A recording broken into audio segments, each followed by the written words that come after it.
मेरे प्रिय विद्यार्थियों, मैं राजेश कुमार, सहायक प्राध्यापक हिंदी, शासकीय गजानंद अग्रवाल स्नातकोत्तर महाविद्यालय भाटापारा। आज हम लोग भारत माता, एक कविता जो सुमित्रानंदन पंत की है, उसकी पाठ और व्याख्या प्रस्तुत करेंगे। ध्यान देने की बात यह है कि ये कविता बीए तृतीय वर्ष के आधार पाठ्यक्रम में भी सम्मिलित है और यही कविता बीए द्वितीय वर्ष के हिंदी साहित्य के अर्वाचीन साहित्य में भी ये कविता सम्मिलित है। तो ये भारत माता कविता जो है, ये सुमित्रानंदन पंत की एक महत्वपूर्ण कविताओं में मानी जाती है और इसका रचना काल 1940 ईस्वी है, जो कि पंत जी के काव्य संकलन ग्राम्या से लिया गया है। पंत छायावाद के बहुत महत्वपूर्ण कवि हैं और वो छायावाद के प्रमुख 4 आधार स्तंभों में से एक आधार स्तंभ है। उन्हें प्रकृति का सुकुमार कवि भी कहा जाता है।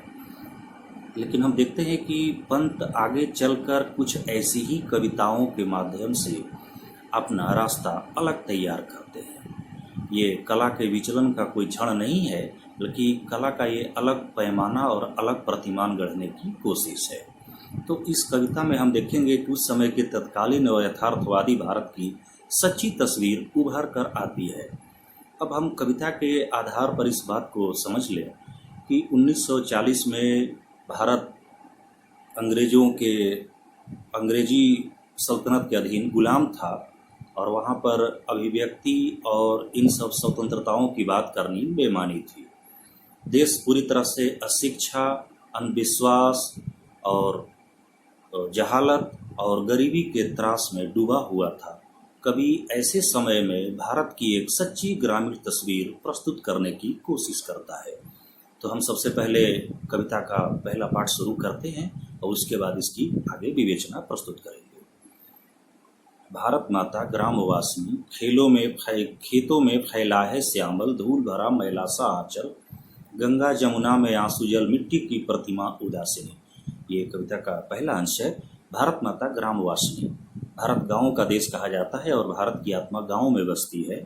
खेतों में फैला है श्यामल, खेतों में फैला हुआ श्यामल, सांवले रंग का। आप जो देखेंगे कि जो धान वगैरह की जो फसल तैयार होती है, उस समय धरती का जो दृश्य होता है एक हरा रंग मिले हुए सांवलेपन को दिखाता है। तो कभी उसकी ओर श्यामल संकेत कर रहा है। धूल भरा मैला सा आंचल, मैला सा आंचल है लेकिन कैसा है? धूल भरा। गंगा जमुना में आंसू जल, मिट्टी की प्रतिमा उदासीन। गंगा जमुना हमारे संस्कृति में 2 नदियां ही नहीं बल्कि भारत की जीवनी शक्ति भी है। तो उन नदियों में यहाँ पानी की जगह पर कभी आंसू जल दिखा रहा है और मिट्टी की प्रतिमा उदासीनी, मिट्टी की प्रतिमा बनी हुई उदासीनी महसूस हो रही है, वो बैठी हुई है।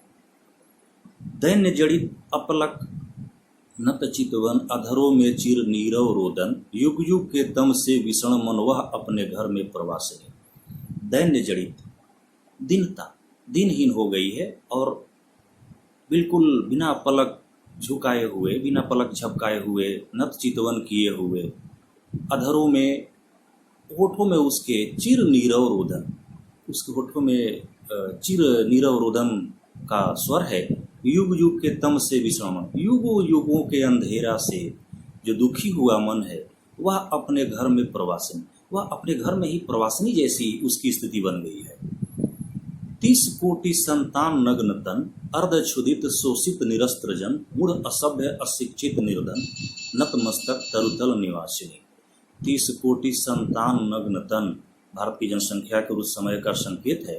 उस समय भारत की जनसंख्या 30 करोड़ रही होगी, लेकिन कैसी है वो स्थिति? नग्न तन, अर्धक्षुदित, आधे भूखे पेट, शोषित और असहाय जन है, मूढ़, असभ्य, अशिक्षित, निर्धन, नतमस्तक, तरुतल निवासिनी। और अपने संतान के दुख से दुखी भारत माता एक पेड़ के नीचे बैठी हुई कभी उसकी तस्वीर प्रस्तुत कर रहा है। स्वर्ण सस्य पद पदतल लुंठित, धरती सा सहिष्णु मन कुंठित, क्रंदन कंपित, अधर मौन स्मित, राहु ग्रसित सर्देन्दु हाशिनी। स्वर्ण सस्य, हमारा ये देश फसलों से और स्वर्ण फसलों से भरा हुआ है, लेकिन आज उसकी स्थिति कैसी हो गई है? जैसे वो पैरों के नीचे कुचला हुआ हो, लुंठित एकदम बिल्कुल धूल धूसरित पड़ा हुआ है। धरती सा सहिष्णु मन कुंठित, मन उसका धरती सा सहिष्णु, धरती में एक गुण पाया जाता है सहिष्णुता का, तो उसी तरीके से है वो, लेकिन उसका मन कुंठित है, दुखी है। क्रंदन कंपित, अधर मौन स्मित, क्रंदन कंपित है, वहाँ पर एक रोने की आवाज़ भी है हल्की सी, और मुस्कुराहट भी है। राहु ग्रसित सर्देंदु हासिनी, कवि ने यहाँ बड़ा शानदार सा चित्र प्रस्तुत किया है कि ऐसा महसूस हो रहा है जैसे कि सर्देंदु हासिनी अर्थात शरद की पूर्णिमा में नहाई हुई चांद को राहु ने ग्रस लिया हो। यहाँ एक बड़ा शानदार मिथक का प्रयोग किया गया है।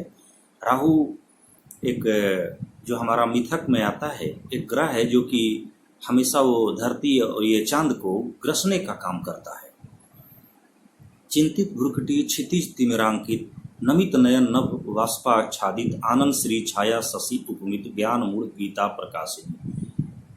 भारत माता के चेहरा कैसा है? चिंतित भ्रुकुटी। भ्रुकुटी किसको बोलते हैं? ये आंखों के ऊपर का जो भौं है, भ्रुकुटी चढ़ी हुई है। क्षितिज तिमिरांकित, दूर दृष्टि से अगर देखते हैं तो क्षितिज तिमिरांकित, अंधेरे से भरा हुआ है, न दूर दूर तक कोई आशा की किरण नहीं दिखाई देती। नमित नयन नभ वाष्पाच्छादित, नमित नयन, आंखों में आंसू भरे हुए हैं, और नभ वाष्पाच्छादित, नभ है लेकिन बादलों से भरा हुआ नहीं, वाष्प से। ये वाष्प किस चीज का है?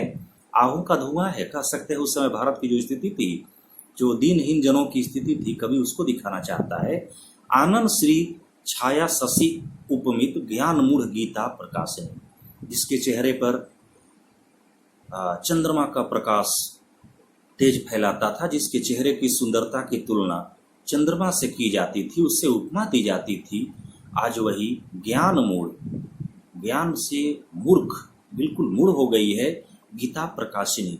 कभी यहाँ एक अपने अतीत को भी लेके चलता है कि भारत एक ऐसा ही देश है जहाँ पर गीता जैसा महाग्रंथ भी उपस्थित है, जो कि पूरे जीवन में एक इतना बड़ा बदलाव रखने की क्षमता करता है, बदलाव रखने की क्षमता रखता है। लेकिन वहाँ भी कभी इस तरीके से वो दिखाना चाहता है कि गीता के रहते हुए भी मूढ़, पूरा देश असभ्य, अशिक्षित और मूढ़ों के देश में बदल गया है। सकल आज उसका तप संयम, पीला अहिंसा स्तन्य सुरूपम, हरति जनमन भय भव तम भ्रम, जग जननी जीवन विकासिनी। लेकिन एक बदलाव की लहर कवि यहाँ अंतिम बंद में प्रस्तुत करने की कोशिश करता है कि सकल आज उसका तप संयम, आज उसका तप और संयम सफल हो रहा है। पिला अहिंसा स्तन्य सुधोपम, ये अहिंसा रूपी अमृत अपने स्तनों से अपने जनों को पिला रही है। हरती जन मन भय भव तम भ्रम, और जन जन के मन से भय, भव और त्रम, ये भ्रम जैसी ये दुराशाओं को दूर करने का काम कर रही है। जग जननी जीवन विकासिनी, जग जननी जगत की माता, जग जननी और जीवन विकासिनी, जीवन में विकास का एक क्रम दिखाई दे रहा है। यहाँ कविता में अंतिम बंद में स्पष्ट होता है कि अहिंसा शब्द जो आता है दिखाता है कि कवि वहाँ पर गांधीवाद से प्रभावित हो रहा है, और गांधी के रूप में उसे एक नई स्थिति दिखाई देती है, एक देश को आशा की किरण दिखाई देती है गांधी जी के रूप में। कवि वहाँ उनके अहिंसा की बात इस कविता में ले आता है। तो इस कविता में जो हम देख रहे हैं कुछ महत्वपूर्ण चीज़ें, पहली बात तो हम ये देखें कि पंत जी प्रकृति के सुकुमार कवि कहे जाते हैं। इस कविता में भी प्रकृति से उनका पूरी तरह से मोह भंग नहीं हुआ है, लेकिन यहाँ प्रकृति का रूप पूरी तरह से यथार्थवादी स्वर में बदल गया है। और मिथकों का इतना शानदार प्रयोग किया है कवि ने कि ये कविता एक अद्भुत कविता बन पड़ी है। जैसा मैंने शुरू में ही संकेत किया कि गंगा जमुना भारतीय संस्कृति में केवल एक नदियाँ मात्र नहीं, हमारे संस्कृति की जीवन रेखा है। लेकिन उन नदियों में कवि परिकल्पना करता है कि जल की जगह पर आंसुओं का जल, उन नदियों में आंसुओं का जल भर गया है। और प्रतिमा, मिट्टी की प्रतिमा, जो कभी सोने की चिड़िया हुआ करता था देश, आज वो मिट्टी के प्रतिमा में बदल गया है। और युगों युगों से उसके साथ जो शोषण का व्यवहार हुआ है, उसके निवासी उसकी संतानों के साथ जो एक दुर्व्यवहार हुआ है, कवि उसका बड़ा सटीक और स्पष्ट चित्र प्रस्तुत करने की कोशिश करता है। स्वर्ण सस्य से यहाँ परिकल्पना है कि यह भारत प्राकृतिक संपदाओं और फसलों में बहुत भरा पूरा देश है, लेकिन उसके बाद भी उसकी स्थिति क्या बनी हुई है? उसके आधे जन बिल्कुल भूखे पेट और नंगे शरीर रहने को विवश है। ये दिखाता है भारत की आर्थिक दुरावस्था में। अगर हम बात करें तो सबसे पहले एक बात हमें याद रखनी चाहिए कि किसी भी कविता में उसका इतिहास, उसका सामाजिक कालखंड और उसकी सांस्कृतिक चेतना तीनों स्पष्ट रूप से दिखाई देती है। हम यहाँ तत्कालीन भारत का, जो कि अंग्रेजों का गुलाम भारत था, वहाँ हम देख रहे हैं कि कवि ने भारत की एक सच्ची तस्वीर प्रस्तुत करने की कोशिश की है। और साथ ही साथ गांधी जी का राजनीति में पूरी तरह से आगमन हो चुका है। उनका अहिंसा रूपी अस्त्र पूरे विश्व में, पूरे भारत में प्रकाश फैला रहा है और कवि को आम भारतीयों के साथ साथ वहाँ एक आशा की किरण दिखाई देती है। कवि इसको स्पष्ट रूप से उल्लेखित करता है और एक बहुत शानदार बिंब यहाँ कवि प्रस्तुत करता है कि गीता प्रकाशिनी और राहु ग्रसित विश्व में दो ही दर्शन बड़े महत्वपूर्ण माने जाते हैं। एक दर्शन गीता का जो है, जो कि सर्वकालिक और पूरे विश्व में लागू होता है, और दूसरा दर्शन मार्क्स का दर्शन होता है। तो इस दर्शन में अगर हम देखें तो गीता जैसा अनुपम ग्रंथ जिस देश में मौजूद है, इतनी संस्कृति की विराट सांस्कृतिक चेतना और गहराई जहाँ उपस्थित है, लेकिन वो देश एक मूर्खों के देश में, एक मूर्ख और जाहिलों के देश में बदल गया है। ये कवि को बड़ा व्यथित करता है। और इसकी एक परिकल्पना जो कवि करता है कि जिस प्रकार चंद्रमा को राहु ग्रस लेता है, उसी प्रकार भारत के वर्तमान और भविष्य को अंग्रेजी शासन रूपी राहु ने ग्रस लिया है। और इससे निकलने का एकमात्र रास्ता आगे गांधी जी के रूप में ही दिखाई देता है, जो कि आगे इतिहास की बात है। और कहना नहीं होगा कि कवि अपनी इस परिकल्पना में कितना सहज हुआ। तो इस प्रकार हम देखते हैं कि ये पंत जी की महत्वपूर्ण कविताओं में एक कविता भारत माता, इसका मूल कथ्य और बिंब इस प्रकार है। और इसमें अगर हम भाषा की बात करें तो यहाँ तत्सम शब्दावली प्रयोग की गई है और बहुत शानदार बिंबों का इस्तेमाल है।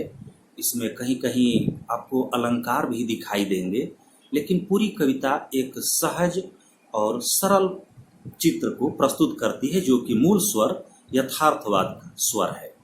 तो पंत जी की विशेषता रही है कि इन्होंने छायावाद के महत्वपूर्ण दौर के बाद ऐसे अपने कला का विसर्जन ऐसे ही कविताओं में किया है। और ये कविताएं छायावाद के दौर से अलग एक यथार्थवादी स्वर को प्रस्तुत करती हुई कविताएं हैं। धन्यवाद।